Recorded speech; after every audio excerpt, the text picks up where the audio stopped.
BRS party Rangareddy జిల్లా మాజీ అధ్యక్షులు ప్రస్తుతం జనరల్ సెక్రటరీ బీఆర్ఎస్ పార్టీకి సంబంధించినటువంటి నాగేందర్ గౌడ్ గారు ఉన్నారు. మాట్లాడదాం. నాగేందర్ గౌడ్ గారు, షాబాద్లో ఈరోజు రైతు దీక్ష పెట్టడానికి ఉద్దేశం ఏంది? ఎందుకోసం ఈ ప్లేస్ ఎంచుకున్నారు? రీజన్?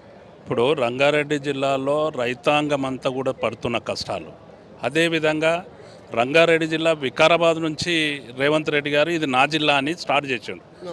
ఆయన నియోజకవర్గం కూడా ఈ జిల్లాలకు వస్తుంది కాబట్టి ఈ జిల్లాలనే పరిస్థితి ఏ విధంగా ఉన్నది, ఇక్కడ ఉన్న ప్రజలు ఏ విధంగా రైతులు ఇబ్బంది పడుతూ ఉన్నారు.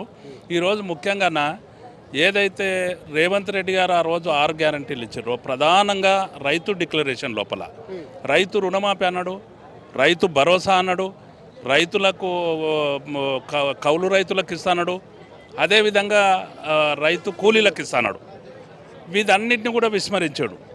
బోనస్ ఇస్తాడు కొనుగోలు మీద, వాటిని మళ్ళీ చన్నాలు అని చెప్పి దాటేసాడు.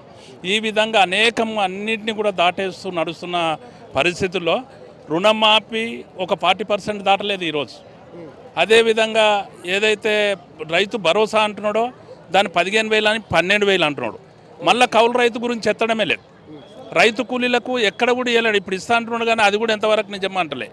అయితే ఇది వచ్చిన 100 రోజులల్లో ఇస్తా అన్న వ్యక్తి దాన్ని రకరకాలుగా మార్చుకుంటూ ఇప్పుడు 26 జనవరి అంటున్నాడు.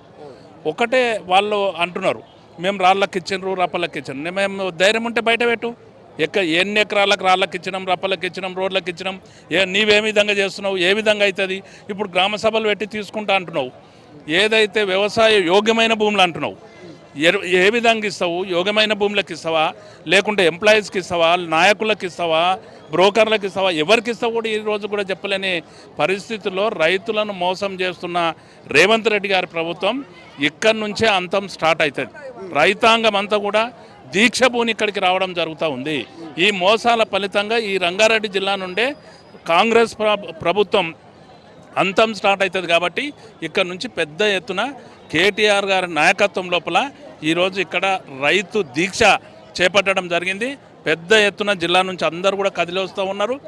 ఈ రైతుల దీక్ష ఫలితం ఏ విధంగా ఉంటుంది అనేది ఆయనకి సెగదలిగే తీరుగా, కాంగ్రెస్ ప్రభుత్వానికి తెలిసి వచ్చే తీరుగా, దిగొచ్చే తీరుగా మేము ఈ దీక్ష చేస్తూ ఉన్నాం. నాగేందర్ గౌడ్ గారు, మొత్తం ఉమ్మడి రంగారెడ్డి జిల్లాలో ఉన్నంత వరకు నిజంగా రైతు రుణమాఫీ ఎంత మేర జరిగింది అనేటువంటిది చర్చ ఉంది. క్షేత్రస్థాయిలో దాదాపు 100% పూర్తి అయింది అనేటువంటిది ముఖ్యమంత్రి చెప్తా ఉన్నారు. గ్రౌండ్ లెవెల్లో ఎట్లా ఉంది పరిస్థితి? ఇప్పుడు ఏ గ్రామంలో కూడా 100% జరిగింది లేదు. కనీసం ఒక్కొక్క గ్రామంలో అయితే 10% కూడా జరిగింది లేదు. కొన్ని అంటే ఓవరాల్గా తీసుకుంటే రంగారెడ్డి జిల్లా అంతా కూడా చూసుకుంటే 35%, 40% దాటలే రుణమాఫీ. అదే అంతా కూడా ఉన్నది. ఇంకా ఏంటంటే ఏదైతే 2 లక్షలు దాటినాక వాళ్ళకున్న పైసలు ఏదైతే డబ్బులు ఎక్కువ వాటిని కట్టేయమన్నారో కట్టేసి అలా ఎదురు చూస్తున్నారు రైతులంతా కూడా. మాకు రుణమాఫీ జరుగుతుందేమో అని చెప్పి వాళ్ళని ఫోటోలు తీసుకున్నాడు, రేషన్ కార్డు అన్నాడు, అనేకమైన కండిషన్స్ పెట్టి ఈరోజు మొత్తం రంగారెడ్డి జిల్లాలో ఉన్న రైతాంగాన్ని అంతా కూడా రుణమాఫీ కాలే, రైతు భరోసా అసలే రాలే, రైతు భరోసా 15,000 అన్న తన 12,000 కూడా రాలే. ఇప్పుడు కూడా దాటవేసుడు కార్యక్రమం లోపల ప్రభుత్వం కొనసాగుతూ ఉంది. ఎద్దేడ్చిన వ్యవసాయం, రైతు ఏడ్చిన రాజ్యం ఎక్కడ కూడా బాగుపడదు. కాబట్టి ఇక్కడ రైతులు కంట తడిపెడుతూ ఉన్నారు. మొత్తం తెలంగాణలో కంట తడిపెడుతూ ఉన్నాడు. అందుకని ఇది కొట్టుకపోక తప్పదు. నాగేందర్ గౌడ్ గారు, ఏంటి మీ డిమాండ్? ఈరోజు షాబాద్ నుంచి రైతు మహాధరణ పేరిట చేయబోయేటువంటి ప్రధాన డిమాండ్ ఏంటి ప్రభుత్వానికి? లేదా రైతులకు ఏం చెప్తున్నారు? మేము రైతాంగానికి ఒక్కటే చెప్తున్నాం. బీఆర్ఎస్ పార్టీ, కేటీఆర్ గారు, హరీష్ రావు గారు అందరి నాయకత్వం లోపల మేమందరం ప్రజాప్రతినిధులం అందరం కూడా వెన్నంటి ఉంటాం. మేమందరం మీ సమస్యల మీద పోరాటం చేస్తాం.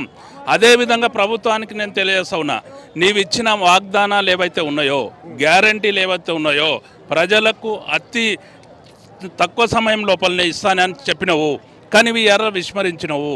అందుకని ఇప్పటికి కూడా మేము డిమాండ్ చేస్తున్నది ఏంటంటే నీవు ఇచ్చిన మాట ప్రకారం నిలబడాలి. ఒకవేళ ఇప్పటికి కూడా నిలబడని పక్షంలో ఉంటే బేషరతుగా రంగారెడ్డి జిల్లాలో ఎక్కడనన్నా నువ్వు ప్లేస్ సెలెక్ట్ చేసుకొని అక్కడ వచ్చి ముక్కు రాసి క్షమాపణ చేసి ఈ పదవి నుంచి దిగిపోవాల్సింది మాతోని కాదు అని చెప్పి వదిలేయాల్సిందిగా మేము డిమాండ్ చేస్తూ ఉన్నాం. ఇది బీఆర్ఎస్ పార్టీకి సంబంధించినటువంటి రంగారెడ్డి జిల్లా మాజీ అధ్యక్షులు నాగేందర్ గౌడ్ చెప్తా ఉన్నారు. దాదాపు 30 నుంచి 35% రైతు రుణమాఫీ ఉమ్మడి రంగారెడ్డి జిల్లా ఎక్కడ జరిగింది లేదు, దానికి మించి ఎక్కడ చేసింది లేదు. రైతు భరోసానైనా 15,000 ఇస్తామన్నారు, దాన్నైనా పూర్తి స్థాయిలో అమలు చేయాలి. అదే డిమాండ్ని ఈ వేదిక ద్వారా చెప్పే ప్రయత్నం చేస్తూ ఉన్నాము. ఇక్కడ చాలామంది రైతులను అడిగినా కూడా అదే విషయాన్ని చెప్తారనేటువంటి అంశాన్ని నాగేందర్ గౌడ్ చెప్తా ఉన్నారు. వీడియో జర్నలిస్ట్ గణేష్తో మధు మల్కేడ్కర్, షాబాద్. మరిన్ని వీడియోస్ కోసం ఛానల్ ని సబ్స్క్రైబ్ చేయండి. లేటెస్ట్ అప్డేట్స్ కోసం వాట్సాప్ ఛానల్ ని ఫాలో అవ్వండి. ఆ లింక్ డిస్క్రిప్షన్ లో ఉంది.